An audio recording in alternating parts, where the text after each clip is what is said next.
Moga kita senantiasa dalam rahmat Allah Subhanahu wa Ta'ala. Kisah Kiai Haji Wahab Hasbullah menggagalkan pembongkaran makam Rasulullah Sallallahu Alaihi Wasallam. Dikisahkan ketika Ibnu Saud dan gembong Wahabinya ingin menghancurkan makam Kanjeng Nabi Muhammad Sallallahu Alaihi Wasallam, satu-satunya ulama yang berani menentang dan mengirimkan santrinnya dari Indonesia adalah Hadratus Syekh Kiai Haji Hashim Asy'ari. Karena tidak ada yang berani, akhirnya ada keprihatinan dari Indonesia. Mbah Hashim mengutus Mbah Wahab Hasbullah. Mbah Hashim kemudian berpesan kepada Mbah Wahab, "Kang Wahab, pergilah ke Mekah, siapa yang berani ke Mekah silahkan diajak. Siapa yang mau membongkar makam Nabi Muhammad Sallallahu Alaihi Wasallam, tabrak saja." Mbah Wahab mengajak Mbah Dahlan Abdul Qohar Kertosono. Beliau pun pergi ke Arab. Sampai di Arab, ternyata di sana tidak ada yang berani. Akhirnya Kiai Wahab mencari-cari teman. Ternyata tidak ada. Sudah pada lari semua ke Mesir, ke Syria, ke Yaman. Setelah mencari-cari teman, ternyata tinggal dua kekuatan saja. Pertama, ulama-ulama Sunni. Kedua, ulama-ulama Syiah. Padahal Syiah dengan Sunni itu seperti minyak dengan air yang tidak pernah akur dan tidak pernah rukun.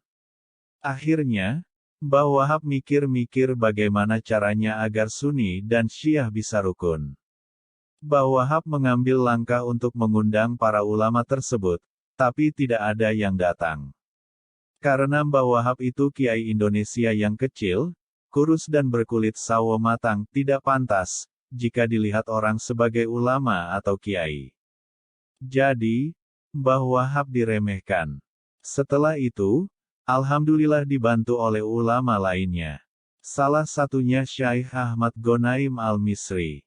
Kumpul-kumpul. Ini ada utusan dari Indonesia. Siapa? Ini lo namanya Wahab Hasbullah. Mbah Wahab pun memperkenalkan diri, "Para hadirin, kami ini santrinya Hadratus Syekh Hashim Asy'ari, dari Indonesia." Orang-orang pun linglung dan saling bertanya-tanya, orang kecil itu santrinya Hadratus Syekh Hashim Asy'ari. Memang, Mbah Hashim sudah dikenal orang seantero Arab karena keilmuannya dan beliau satu-satunya ulama Indonesia yang mendapatkan gelar Hadratus Syekh. Mbah Wahab mendengar bisikan-bisikan dari kedua kubu. Akhirnya makin pede dan ngomong, "Kami diutus Hadratus Syekh untuk meminta Anda sekalian bergerak. Bergerak tentang apa yang nanti kami ceritakan. Sekarang kami mau bertanya dulu. Ulama di tempat kami, Indonesia, jika bertemu cium tangan. Tapi ulama di sini kok cium pipi kiri pipi kanan, itu apa sebabnya?"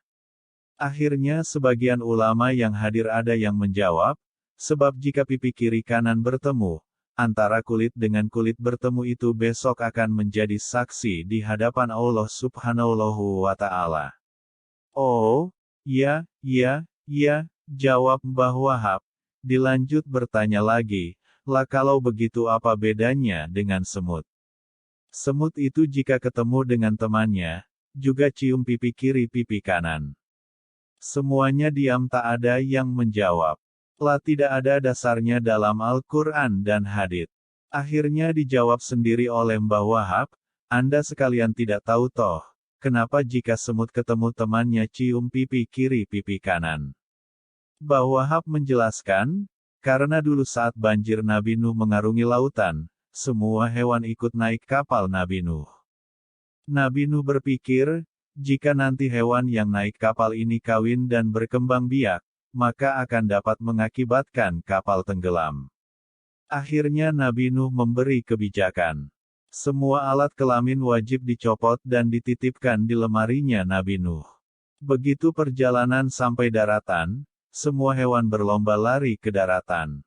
Karena rasa dan perasaan yang sangat senang. Akhirnya ada yang melompat pertama kali, yaitu kuda. Kuda pertama kali lari dan mengambil dari kumpulan alat kelamin yang ada di lemari Nabi Nuh. Dan yang diambil adalah kelaminnya gajah karena tertukar, makanya alat kelamin kuda itu besar. Giliran pembagian alat kelamin yang terakhir yaitu semut. Semut pun sudah lari ke daratan.